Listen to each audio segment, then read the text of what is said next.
Alors, pour quel profil? Alors, c'est essentiellement une filière pour les élèves qui sont en filière technologique. Alors, non, donc en filière technologique et générale. Donc, il faut aussi avoir choisi des matières scientifiques pour le bac et des options scientifiques. Et aussi avoir fait quand même des maths, de la physique, de l'informatique. Toutes ces matières-là sont indispensables pour rentrer dans cette filière.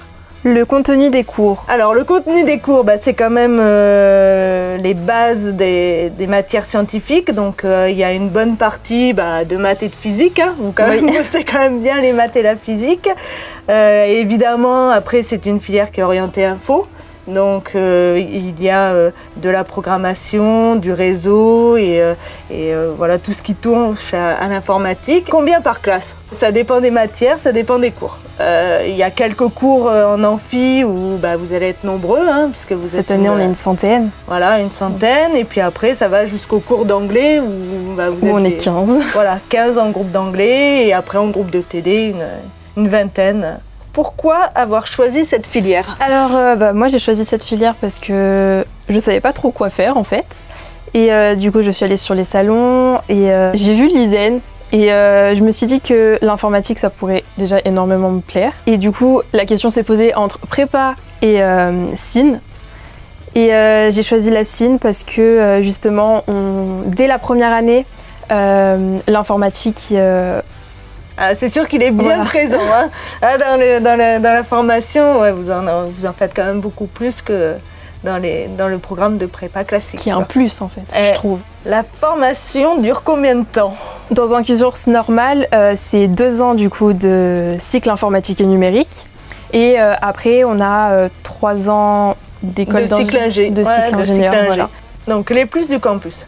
Le campus, il est bien situé. Ouais, à Toulon quand même, il y a à côté de la mer. C'est la plage l'été, agréable. Ouais.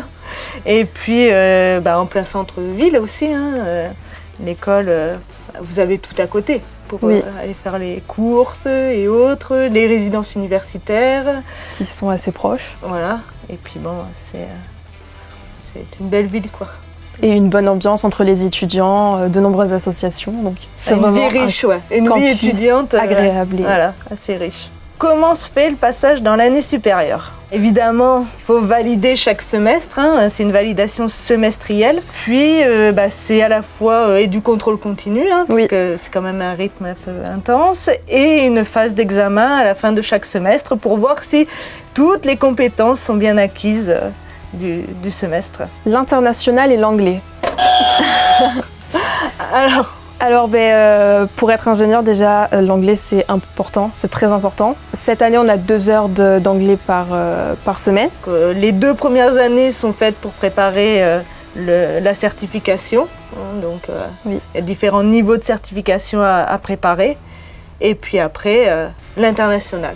Et puis, vous avez aussi la possibilité de partir au 2e semestre de la 2e année. Alors, pour les bacs généraux seulement. J'ai pas compris la question. Non, pas seulement pour les bacs généraux. Il y a aussi les bacs techniques, les STI 2D, les STL qui peuvent rentrer. On fait quoi après cette filière?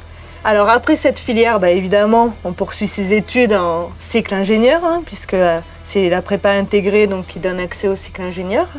Et puis, vous avez accès à tous les domaines et les options de l'ISEN. Donc, c'est pas parce que vous étiez en informatique que vous ne pouvez pas rebasculer en système embarqué ou en IoT ou en ingénieur des affaires. Toutes les options de l'école vous sont ouvertes. C'est pour ceux qui kiffent l'informatique.